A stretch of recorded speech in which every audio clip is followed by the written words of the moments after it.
Herding 1,700 sheep is not an easy job for a sheepdog. But these ones are lying in the grass. They don't even listen to their master. No,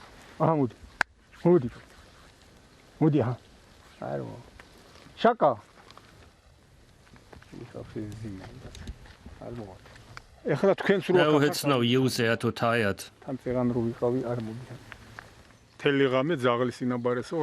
night, the dogs have lots to do. They have to be alert all the time. This area is full of wolves. They prowl around the spot, and the dogs have to watch carefully and be ready to chase away any predators immediately. Their life isn't as easy as it looks.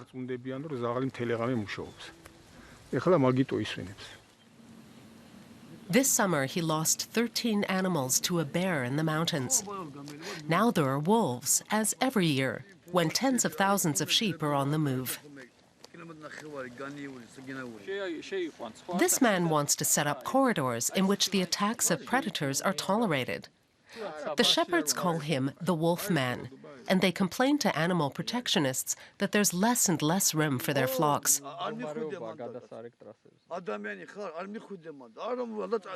More roads, more fences, and now they're supposed to show consideration for the wolves, holding their dogs back and not shooting them.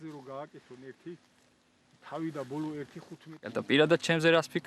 don't know what they think of me. I hope they understand that our organization is trying to support them. But sometimes when we talk about predators and their being part of Georgia's ecosystem, there are differences of opinion.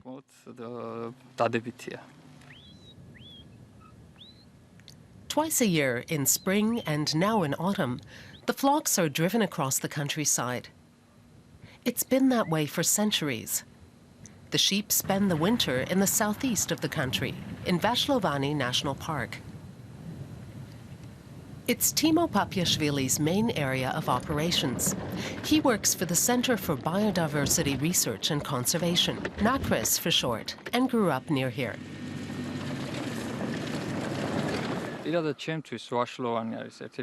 This place is very important to me. I love Vashlovani, especially because of its spectacular views. And the amount of wildlife in the park makes it unique. It's the largest and best protected area in southeastern Georgia. And for us, it's a core region in which an extremely diverse range of animal species breed and raise their young before they leave the nature reserve.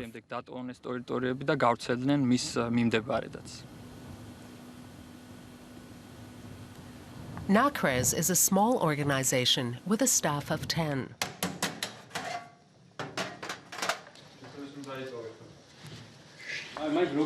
It often sends out a team from the capital, Tbilisi, to collect data on animal stocks. The next day, they'll be going out early. The chance of spotting animals is greatest around daybreak. In addition to Timo Papiashvili, today's team consists of a vet and a biologist. Then, the first sign of wildlife. The tracks here are unfortunately older, at least 5 or 6 days, when there was a heavy rain. We measured the paw print. Judging from its size, it could be from a small wolf or a large jackal. They are frequently seen here.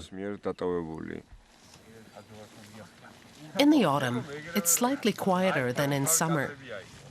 They tell us they can't go through the high grass then without risking snake bite. But instead of poisonous vipers, the conservationists find something else.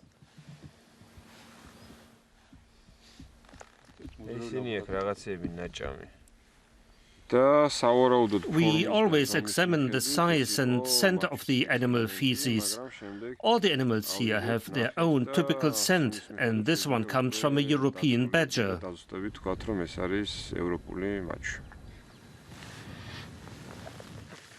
But where are the animals? Not a single one in sight, although the photo traps set up by NACRES show clear evidence of them. Wildcats, golden jackals, Eurasian lynx, Light-colored Syrian brown bears, at least 20 of them. And of course, Eurasian wolves. Until a few years ago, there was even a Persian leopard, but it suddenly disappeared.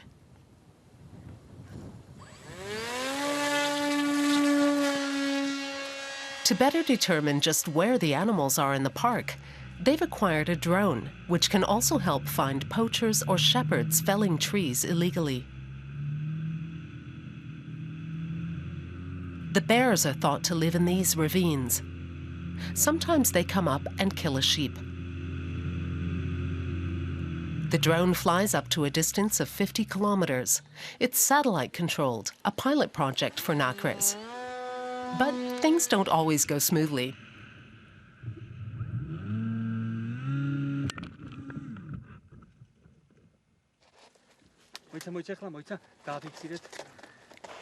Never mind, it will be repaired. This isn't the first crash landing.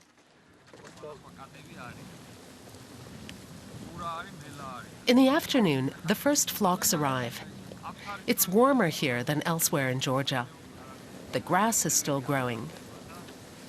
If a sheep is killed, the owner of the flock loses about 100 euros. That happened to this man a day ago. It was near here during the day. There were 2 of us, but we were standing on the other side of the flock when the wolf struck. The dogs didn't notice it, and the sheep was attacked. When we got there, it was still alive, but we had to kill it, and we ate it.